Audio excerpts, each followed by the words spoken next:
발타자르 그라시안이 말하는 사람들의 호감을 사는 7가지 방법. 재능이 많을수록 더욱 잘난 척하지 말라. 그런 행동이야말로 가장 저열하고 볼품없다. 잘난 척은 다른 이들에게 역겨움을 느끼게 하고 고통스럽게 만든다.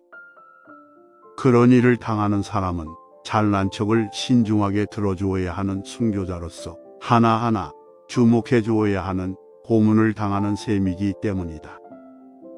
뛰어난 재능은 잘난 척으로 인해 그 공로가 사그라진다. 자연스럽지 않고 인위적으로 강요된 기술처럼 보이기 때문이다. 어느 곳에서나 인위적인 것보다는 자연적인 것이 더 호감을 얻는다.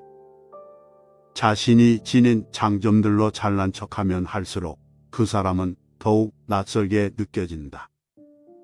그러므로 일을 잘 처리할수록 거기에 들인 노고를 감추어야 한다. 그래야 그 완전성이 천성에서 나온다고 여겨진다. 또한 잘난 척이 두려워서 잘난 척하지 않는 상황을 잘난 척하지 않도록 해야 할 것이다. 지혜로운 사람은 자신의 장점을 알리려고 하지 않는다. 스스로의 장점에 주목하지 않으면 다른 이가 그것에 주목할 것이다. 자신이 지니고 있는 완전성을 마음에 두지 않으면 2배로 위대해진다. 그는 정반대의 길을 걸어 찬사라는 목적지에 도달하는 것이다. 불필요한 반감과 미움을 사지 말라. 반감은 청하지 않아도 곧 제 발로 찾아오기 때문이다. 많은 이가 이유나 근거도 없이 제멋대로 미움을 품는다. 그들이 지닌 악감정은 우리가 품는 호의를 앞지른다. 본능적인 미움의 감정은 다른 사람에게 강력하고 빠르게 피해를 준다. 본능적인 열정으로 자기 자신의 이익을 취할 때보다 더욱 강력하고 빠르게 말이다. 어떤 이들은 모든 수단을 동원해 최악의 일까지 하려고 한다. 그건 그들이 권태감을 느끼거나 악행으로 인해 흥분하기 때문이다.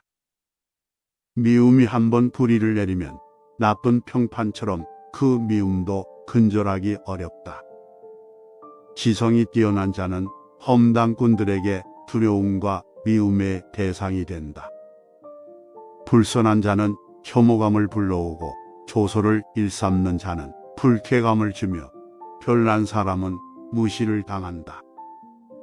그러니 존경을 얻으려면 남을 존경하고 남에게 존중받는 것을 소중히 여겨라. 다가가기 어려운 사람이 되지 말라. 그 누구도 완벽하지 않으므로 때로는 다른 이의 생각이 필요하다. 타인의 생각을 듣지 않으려는 사람은 치유할 수 없는 어리석은 자다. 제 아무리 뛰어난 자라도 우정어린 충고에 귀를 기울여야 하며 제왕의 권력을 가진 자라도 유연함을 잃으면 안 된다.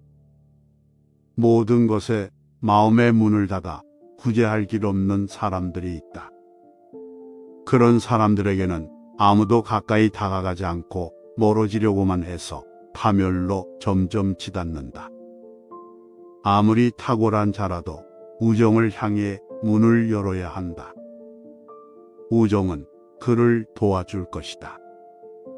벗이라면 아무런 주저 없이 충고하고 비난할 자유가 있어야 한다. 이러한 권위가 주어질 때 벗은 당신에게 만족할 것이며 당신의 충실함과 분별력을 찬양할 것이다.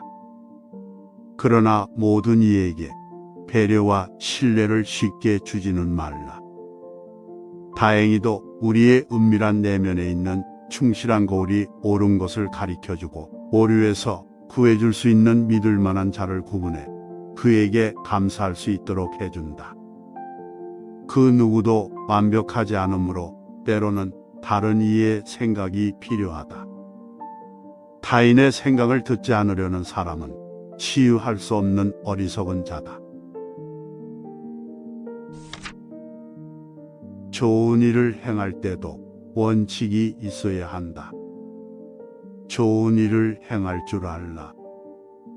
한꺼번에 다 하기보다는 조금씩 자주 행하라. 절대로 남이 갚지 못할 만큼의 큰 은혜를 베풀어서는 안 된다. 너무 많은 것을 주면 주는 것이 아니라 파는 것이 된다. 상대가 당신의 배려를 완전히 알아주기를 바라서도 안 된다. 상대는 자신이 할 수 있는 것 이상으로 배려를 받게 되면 교제를 끊으려 할 것이다.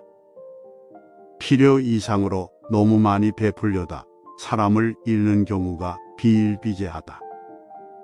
지나친 은혜를 입은 자는 이를 갚기 어려워 몸을 움츠리고 마침내 베푼 자를 적으로 삼는다.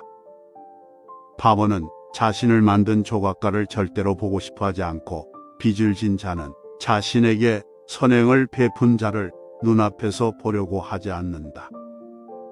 남에게 무언가를 줄 때는 상대가 원하되 부담은 적은 것을 주어서 존경을 얻는 것이 현명하다. 나중에 보상받는 일이라도 먼저 은혜를 베풀라. 이는 매우 현명한 자들이 쓰는 수완이다. 대가를 받기도 전에 호의를 베풀면 은혜로운 사람이라는 평을 듣는다. 이렇게 미리 베풀어진 호의는 두 가지 이점이 있다. 첫째, 베푼 자의 신속함이 받은 자의 고마움을 가중한다. 둘째, 베풀어진 호의는 후에 갚아야 한다는 의무감을 지운다. 이는 서로 호의를 나누는 세련된 방식이다. 은혜를 입은 자는 은혜를 갚으려 하기 때문이다. 그러나 천박한 마음을 지닌 자에게 미리 베푼 은혜는 고비가 될 뿐 박차를 가하게 만들지는 않는다. 호의를 획득하되 절대 이용하지는 말라. 다른 사람의 마음에 들면 대중의 호의를 얻게 된다. 어떤 사람들은 자신의 가치만을 맹신하고 다른 사람의 호의를 등한시한다. 오직 경험 있는 자만이 호의의 도움 없이 일을 이루는 길이 얼마나 멀고도 힘든 것인지 알고 있다. 모든 것은 다른 사람의 호의를 얻을 때 쉬워지고 완전해진다. 호의가 언제나 용기, 솔직함, 학식, 지혜 같은 훌륭한 속성을 전제하고 있지는 않는다. 그러한 것들은 타고난다고 간주한다. 다만 호의는 당신의 초한 잘못을 절대로 보지 않는다. 왜냐하면 호의는 그것을 보려 하지 않기 때문이다. 호의는 서로의 동질성에서 생겨나며 대개 기질, 민족, 친척, 조국, 관직 같은 물질적인 것에서 생겨난다.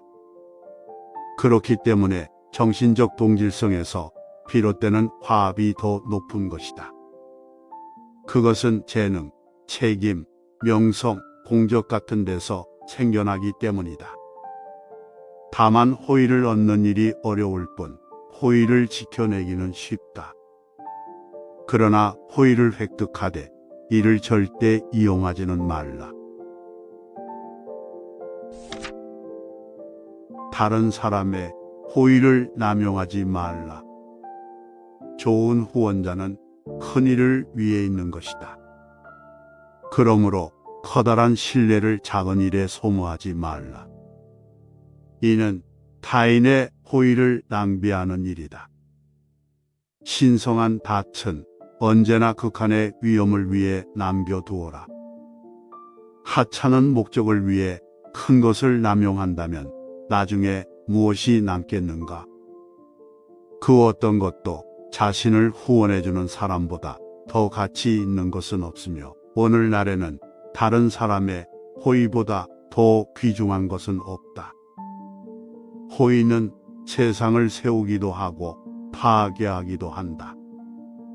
심지어 호의는 지혜로운 정신을 줄 수도 있고 빼앗을 수도 있다. 현명한 자에게 천성과 명성은 쉽게 찾아오지만 보통 행운은 그토록 질투가 어려 있다. 그래서 많은 재산을 소유하는 것보다 힘 있는 자의 호의를 얻는 것이 더 중요하다. 오늘 소개할 책은 발타자르 그라시안의 사람을 얻는 기술입니다. 끝까지 들어주셔서 감사합니다. 다음에 더 좋은 지혜로 찾아오겠습니다.